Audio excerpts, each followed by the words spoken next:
Narito na naman ang mainit na balita mula sa mundo ng politika. Umalingaw-ngaw ang tensyon sa loob ng courtroom matapos manong maglumpasay si Senate President Tito Soto habang dinidinig ang isang controversial na kaso. Ayon sa mga nakasaksi, bigla umanong tumindi ang emosyon sa gitna ng pagtalakay dahilan upang maggulat ang mga opisyal ng korte at maging ang mga abogado na naroroon. Mariing nilinaw ng mga opisyal na ang insidente ay bahagi lamang ng mainit na argumento at walang anumang pisikal na insidente na naganap.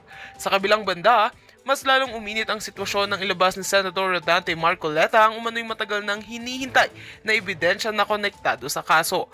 Bagamat hindi siniwalat sa publiko ang eksaktong inilalaman nito, agad itong tinanggap ng hukuman para sa formal na pagsusuri. Ang hakbang na ito ang nagdulot ng sunod-sunod na reaksyon mula sa mga taga-suporta at kritiko ng magkabilang panig. Dahil dito, pinag-usapan online ang tila dramatikong eksena sa korte kung saan marami ang nagbigay ng kanika nilang interpretasyon at reaksyon. May mga nagsabing bahagi ito ng taktika sa legal battle habang iba naman ay nagbiro na tila teleserye na ang nagaganap. Sa kabila nito, nananatiling kontrolado at maayos ang proseso sa loob ng courtroom ayon sa mga opisyal.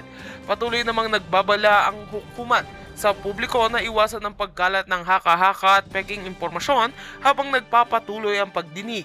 Nakumpirma na ang susunod na sesyon ay nakatakdang mag-focus sa pagsusuri sa ebidensyang inihain ni Marcoleta na inaabang ang mabuti ng media at ng publiko. Hangad ng korte na manatiling patas, mahinahon at nakabatay lamang sa opisyal na dokumento ang proseso. At yan nga ang mga balitang ating pagkakatutukan, at kung bago ka pa lamang sa aking channel ay huwag kakalimutang mag-like, share and subscribe para updated ka sa mga bagong balita dito sa Tatak Pinas.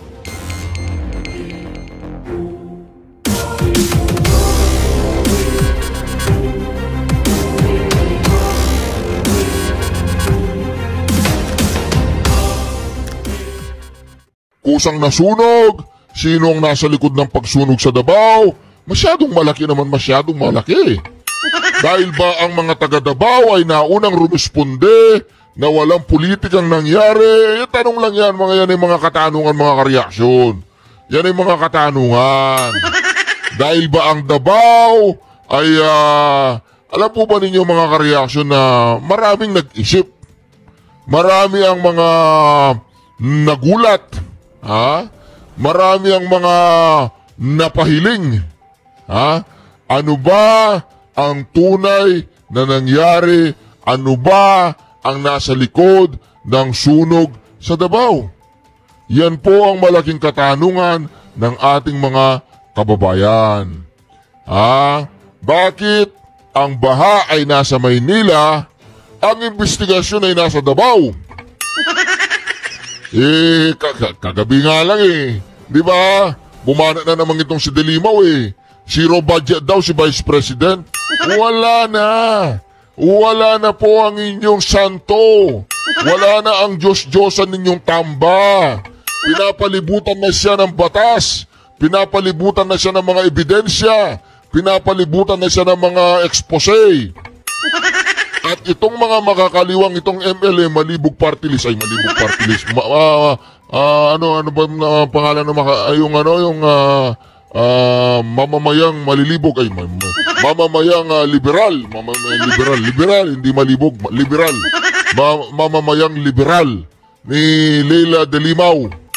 Tatawagin ko si Junel. Hello, Junel. Puntahan mo nga si De Lima. Yanigin mo ang mundo niya. Yung lindolin mo ang mundo niya para manahimik. Nag-resign ka na. Sorry naman. Nag-resign. Anong pangalan ng isa? Basta, hello, ikaw ba yung isa? Oo. Yung isa, yung pinagawa niya ng bahay. Lindolin mo nga yung buhay niya paminsan-minsan. Si Dayo ba to? Si Ronnie Dayan? Lindolin mo nga si De Lima paminsan-minsan. Nag-resign ka na rin. Wala na lilindol. Anyway, mga kareaksyon, grabe po yan ang mga kareaksyon ang ginagawa ni De Limao. Zero budget, pero balikan po natin ang sunog sa Davao, mga kareaksyon. Sinunog ba? Nasunog ba? Sino ang nasa likod ng sunog dyan sa Davao? Masyadong mahiwaga ang timing. Di ba? Ako, wala akong ini-imply dito na baka sinunog ng ni ganyan, baka sinunog ni ganire, baka, para magkaroon ng problema ang Davao. Lalo nyo lang pinapakita ang tikas ng Davao niyan eh. Sa laki po ng sunog sa Davao, hindi man lang inabot po ng yung parang category 5. Pero sandali lang, naapula. Sandali lang, nako, ang tanong, ba't ang laki, ba't ang bilis na kumalat ang apoy? Yun ang malaking tanong dyan sa lugar na yan. Kaya mga kareaksyon, okay lang, sige, walang nanunog, nasunog na mag-isa. Okay, tanggapin na natin, di ba? Nasunog na mag-isa. Alright na, wala nang problema, di ba? Wala nang problema, si Madam Rowena Guanzon muna. Ito ang reaction ko ng pinatawag na ng ICI. Kaya lang, Madam Rowena Guanzon, yung ICI daw, parang lutong Macau yan eh. Parang lutong Macau lang yung ICI eh. Sabi ni Mayor Magalong eh, ano daw eh, walang transparency. Binabago daw yung mga ebidensya ba, ganon.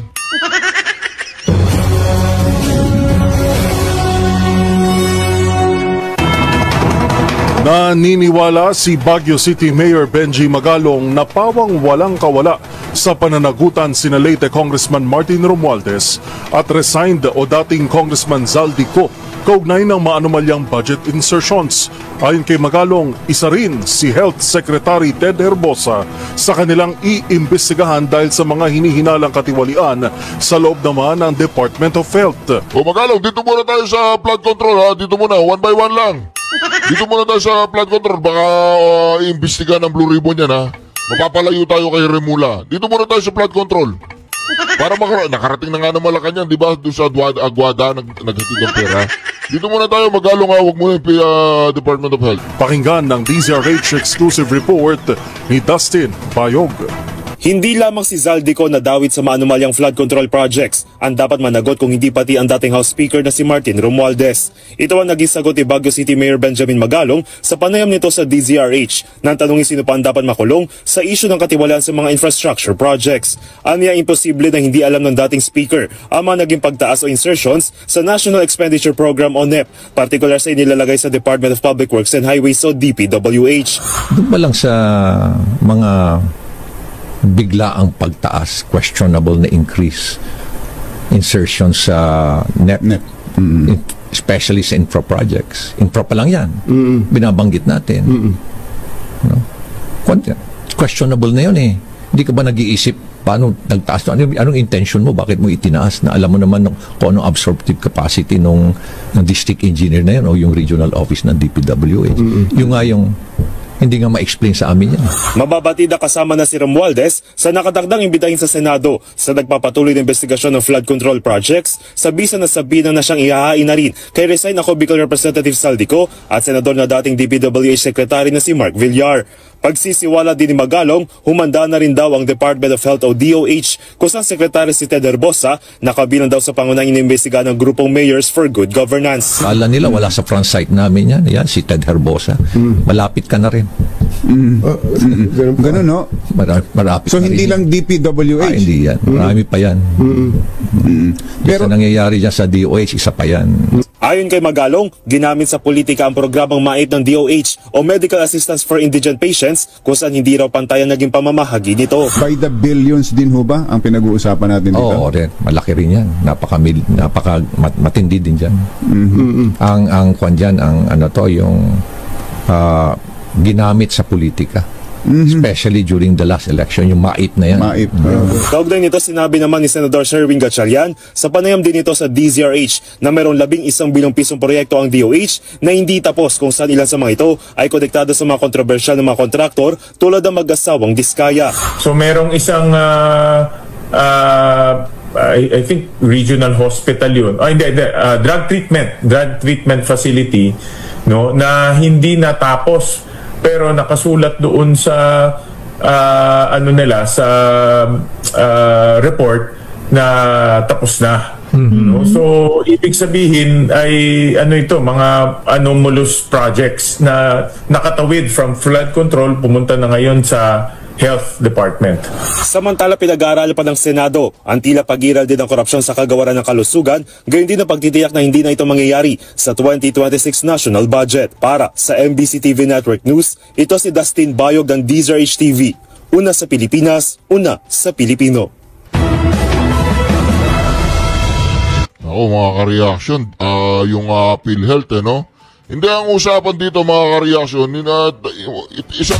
isang tabi muna po natin yung PhilHealth, no? Dito muna tayo sa flood control. Nabanggit na si Martin Romualdez eh. Di ba iimbestiga na si Martin Romualdez? Kaya lang ang problema mga ka-reaction, ito yata nga Blue Ribbon Committee, wala nang hearing. Tapos na yata, magpapasa na sila ng partial, Ito naman si Pampilo Lacson, napag-ahalata itong Pampilo Lacson na to eh. Napag-ahalata to eh, kaya mga ka-reaction, wag po tayong magugulat isang araw na si Cayetano na Senate President. Ako, wag po tayong magugulat isang araw kasi para yatang itong bilyar, gusto na naman bumaligtad. Okay lang, kahit na walang kredibilidad ang bilyar, okay lang pumunta sa minorya ngayon. Ay, tulong din yan. Paminsan-minsan, bawi naman sila, wag lang puro business. Integridad mo na, kaya lang, iniipit na sila eh. Wala na silang magagawa dyan kundi bumaligtad. Nanganganib na matanggalan ng lisensya. Ayan, ito pa yung pinakamalupit mga ka-reaction, matanggalan ng lisensya. Akala siguro ni Bonjing Remula ay matalino siya. Akala po niya siguro mga ka-reaction, kayang-kaya niya si Baste. Kasi yung isinampa nilang kaso doon sa ombudsman sa Davao na docketed na pina-cancel pa. Binigyan pa ng clearance para makonsidera na aplikante siya para maging ombudsman. Ang problema ngayon, dahil hindi pa nga siya ombudsman, kasi po ang ombudsman, impeachable yan eh. Hindi mo pwedeng i-demand yan, impeachable yan. Parang presidente tsaka vice-presidente yan. Kaya lang, hindi pa siya ombudsman ngayon, may kaso na. O magtutuloy-tuloy na yan. Kidnapping o. Diba tuloy natin Yan ang pinakamalupit. Nanganib na matanggalan ng lisensya si Justice Secretary Boying Rimulya at 3 iba pa. Matapos silang sampahan ng disbarment complaint ni Acting Davao City Mayor Baste Duterte sa Korte Suprema. Kaugnay ito ng pagpapadala ng gobyerno kay dating Pangulong Rodrigo Duterte sa The Hague, Netherlands. Si Margot Gonzalez magbabalita. Pinatatanggalan ni Acting Davao City Mayor Baste Duterte ng lisensya sa pagkaabogado sina Justice Secretary Boying Rimulya at Defense Secretary Gibo Chidoro sa Korte Suprema. Ito ay kasunod ng pag-aresto at pagpapadala sa kanyang ama sa International Criminal Court sa The Hague, Netherlands. Matatanan nangyari ang pag-aresto noong Marso ng kasalukuyang taon sa kabila ng pagtutol umano ng dating Pangulo dahil sa kawalan ng balidong warrant of arrest at due process. Damay din sa disbarment complaints sina DOJ Undersecretary Nicolas Felix T. at Prosecutor General Anthony Fadolion. Ayon sa abogado, nilabag umano ng mga respondent ang Code of Professional Responsibility and Accountability.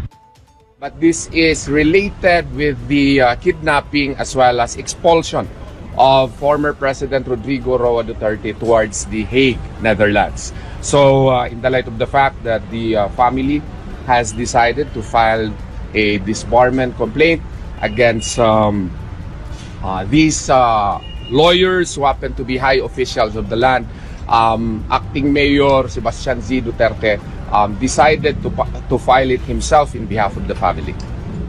Samantala, may pending application si Rimulya sa Judicial and Bar Council para sa ombudsman bid. Hindi maiwasan ng ilan na questionin ang timing ng reklamo.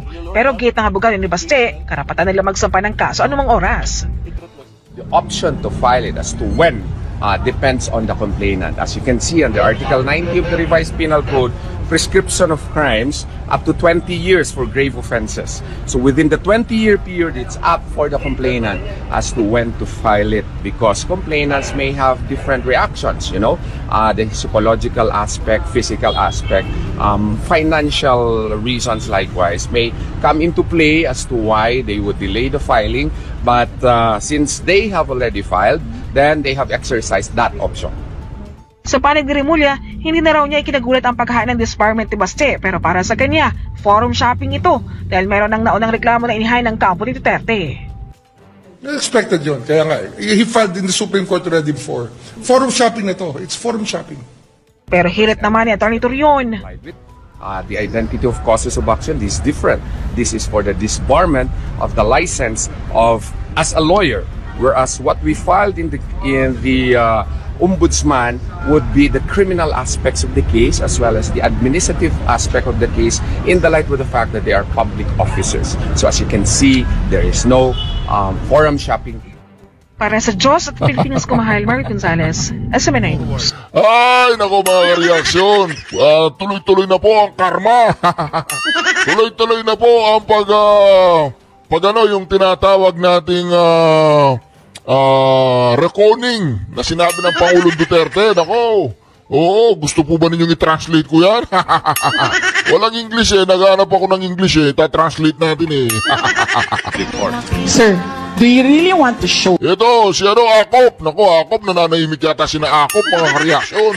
Alam po ba ninyo last year, ganitong panahon, last year, ganitong panahon, nung ginigipit si VP Sara sa kanyang budget.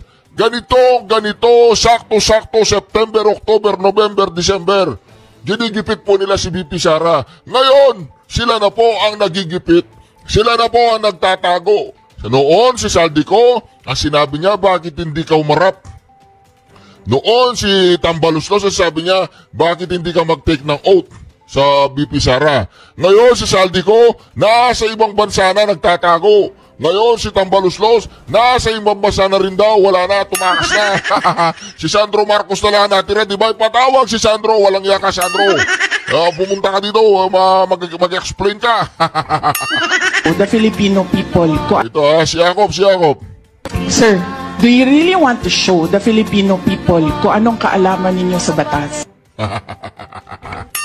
May sarili silang batas noong unang panahon Nung panahon na ganyan last year, may sarili silang batas. Sundin po natin yung batas. Kaya nga sir, sundin natin yung Kasi batas. nandito po kayo dito sa bahay ng Kongreso. Yes sir. Sa bahay daw ng Kongreso. Sa bahay ng Kongreso, ang batas ay si Tamba. Mali-malit ang pera nga naman Ang batas ay mali-malit ang pera. Sundin natin yung batas. Why will you punish Yusek Lopez for an act of the President? Ay, nakakaya po nakakaya. That is the decision of the committee as a whole. Yung decision daw ng committee yun, walang batas-batas. Bending the law din sila. Walang batas-batas, decision ng committee. Tulungan ko lang kayo sir, kasi napapahiya ang Pilipinas. Ganito ba ang House of Representatives? Walang yan. Last year po, ganito. Ginigipit po nila si VP Sara sa kanyang budget. Last year, ganito. Ginigipit si Marcoleta. Ngayon, sila na po nagtatago. Takbo ng takbo, tago ng tago.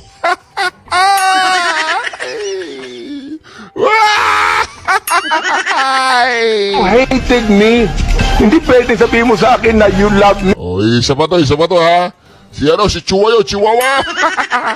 Para yata nananahimik si Chihuahua kaibigan na ni Yorme si Chihuahua. Si Yorme, ginitna niya kami sa laban, sa mga kurap. Maya-maya, kayakap na niya yung mga kurap. Malagya ka, Yorme, ginago mo kami. Wala ka sa ayos, Yorme. Di ba? Ngayon, pasikat na naman si Yorme. Mag-isa ka na lang. Bahala kayo kay Yorme. Ayaw ko na. Igigitna ka niya sa away. Maya-maya yung kaaway. Magkikipagkaibigan siya doon sa kaaway. Walang yaka, Yorme. Ginago mo yung mga vlogger. Pweh! Hated me. Hindi pwede sabihin mo sa akin na you love me. Is that a person that you said that you love me? I love you. And because of that, isasampal ko ito sa'yo. Ngayon wala na si Abante, wala na yung angas niyang ganyan. Dati maangas sa mga animal na yan yung mga quadcom na yan. Yung mga young guns, nasan na? Si Gunggong. Si Suarez nananahimik. Si Ortega. Namimiss ko yung angas ni Ortega. Wala na yata si Ortega. Ba't nananahimik si Ortega? Baka masabit, baka masangkot, baka at the very most, I do not like your performance as a member of the 19th Congress? Idol ko to, idol ko ano pangalan niya to? Basta idol ko to, si Joey. Hindi naman tomboy yan eh. Tomboy ba? Hindi naman, di ba? But hate is such a powerful word. Mr. Chair, if you think that you are violated by my exercise of my freedom, you would have your right and Tuloy! Don't worry. I'm not going to charge you. If I charge you in court, matatalo ka eh. Few moments later. Mr. Chair, I filed a libel suit against Kay Congressman Barber. kay Ace Barbers. Yes, Mr. Chair. Oo.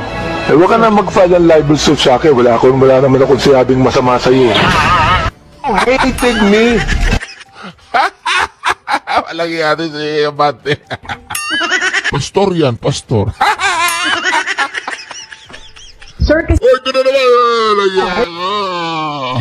Sir, kasi sabi niyo na... Yan ang pinaka-pro tempo liar. Senate pro tempore liar yan eh. Hindi raw niya kilala yung mga diskaya. 15 to 20 minutes meeting lang daw yun. Ano yun, short time? Inabot ka ng 20 minutes ha, malupit ka kung gano'n. Mayagpag yung mga diskaya. 2016 to 2022. Sir, senador po kayo nun, hindi niyo po natunogan that time? Hindi namin kilala si Diskaya nun. Ngayon nga lang nagsulputan eh. A few moments later.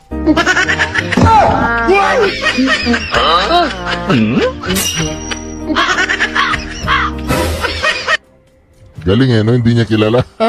Pero meron silang meeting 15 to 20 minutes. Sabi ni Mark Villar, tahimik lang ako. Pero sa pagkakataong ito, magsasalita siya. Papalag na ako. Pumalag na.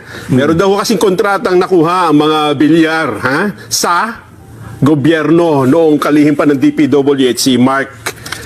Paliwanag ni Mian Corbera. Mian. Magandang hapon, Nelson at Jen. Umangal si Senator Mark Villar sa mga pahayag ni Justice Secretary Jesus Crispin Remulla na kasama siya at ang kapatid na si Senator Camille Villar kasama ang kanilang ina na si dating Senator Cynthia Villar sa mga umano'y iniimbestigahan dahil sa issue ng anomalya sa flood control projects. Ayon kay Remulla, may conflict of interest umano nang makakuha ng kontrata na abot sa mahigit 18 bilyon ang pinsan ni Villar na isa umanong kontraktor. Pero ang sagot ng senador, wala sa sinumang miyembro ng kanyang pamilya ang nakinabang at nakakuha ng anumang kontrata sa gobyerno sa panahon ng kanyang panunungkulan noong sa paangkalihim ng Department of Public Works and Highways. Sabi pa ni Villar, sinusuportahan niya ang anumang uri ng investigasyon dahil wala siyang itinatago. Wala rin siyang direct o indirect ownership o control sa interes ng anumang kumpanyang dumalahok sa mga bidding sa DPWH.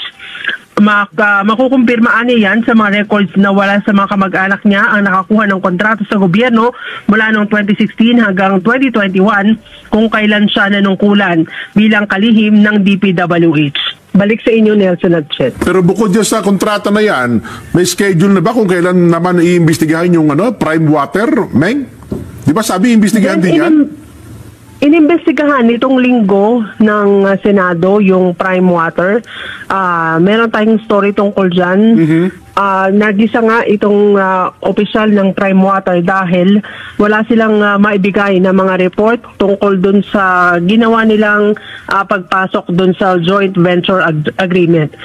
Sa susunod na pagdinig ay pinagsusumite ni Senator Raffy Tulfo na sa chairman ng Committee on Public Services yung kumpanya ng lahat ng mga detalye dun sa kanilang